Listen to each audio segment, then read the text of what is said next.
Five friends went to a basketball game on a chilly night in 1978 Northern California. They were supposed to go home after the game had ended that night together. But instead, their car was later found deep in the cold, snowy mountains. Far away from where they should have been, the car lay stranded and alone. And the strangest part was the car still worked perfectly despite being abandoned. So why did they leave it here, with all signs pointing to a normal night? In February 1978, five men from Northern California made a simple plan together. They wanted to watch a college basketball game held in Chico that winter night. Their names were Jack, Ted, Bill, Jack, and Gary, close friends and teammates. They were friends, sports lovers, and ordinary people sharing moments together. Some had disabilities or mental health struggles, known well by family and friends. But their families knew them well and trusted this trip would be safe and simple. To them, this trip should have been safe and ended with everyone going home. The next day had more importance. Some were to play in an important tournament. Their excitement for the upcoming tournament filled the quiet, empty gym early morning.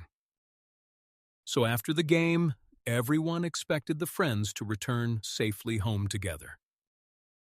But they never arrived, leaving families and friends growing worried through the night.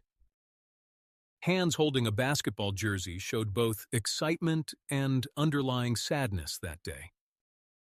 At first, their families thought they were just delayed on the way back home. Soon worry grew into fear that something was truly wrong in the cold night. That fear became a search party preparing to find the missing friends quickly. Days later, investigators discovered the abandoned vintage car deep in snowy woods. It was a Mercury Montego, parked awkwardly off their expected route home in snow. But the car was nowhere near their planned route home, deep in the forest. The vehicle was found high in Plumas National Forest, far off the beaten path. That location made no sense to investigators trying to understand what had happened. To reach that place, they had driven away from home and into the harsh mountains. Into the cold, into snow, into darkness. A journey no one expected to survive. Inside the car, investigators found signs of a normal night, nothing unusual yet. Wrappers, programs, and a road map were all left behind amidst the frozen stillness. But there were no men, no footprints, no signs anyone was near the car that night. No clear struggle, no simple answer, just mystery surrounding their sudden disappearance. Then came the detail that made everything stranger and deepened the mystery further. The car was not destroyed, its engine and parts intact and seemingly operational. It had fuel, as fuel gauge indicated, a key to the lingering unsolved question. And later, investigators confirmed the engine could indeed run despite the cold night. The car had become stuck in snow, wheel partially trapped in icy, muddy ground. But the snow was not impossibly deep, shallow enough that pushing might free it. 5 men may have been able to push the car free, but then what happened next? So why abandon safety? Why leave a working car and walk into the dark, cold woods? Why walk away without proper winter clothing or any supplies to survive the night? That question still haunts the case, leaving investigators and families with no answers. Months passed, and the snow slowly melted as hope began to fade for their return. The snow began to melt, revealing signs of their disappearance layered under ice. And the search revealed something heartbreaking, bringing sorrow to those who waited. 4 of the men were eventually found, bringing partial closure to a silent grief.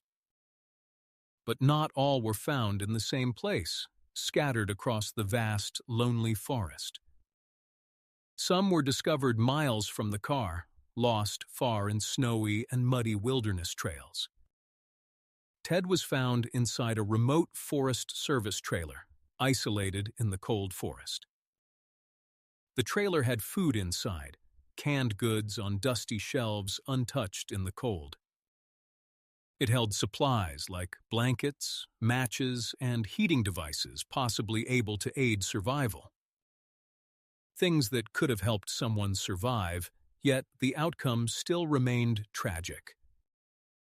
But somehow, survival still failed, leaving behind abandoned stillness and unanswered questions.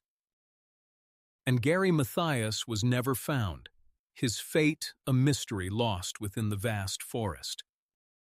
Some clues suggested he may have reached the trailer as footprints faintly appeared near it. But after that, he vanished from the story, swallowed by the cold and the dark. Many theories have tried to explain what happened, but no answer satisfies the unknown. Maybe they got lost. Maybe panic took hold and caused them to make fatal mistakes. Maybe one wrong turn led to another, trapping them deeper in the forest's cold night. But one question remains. What made them leave the car and walk into the dark?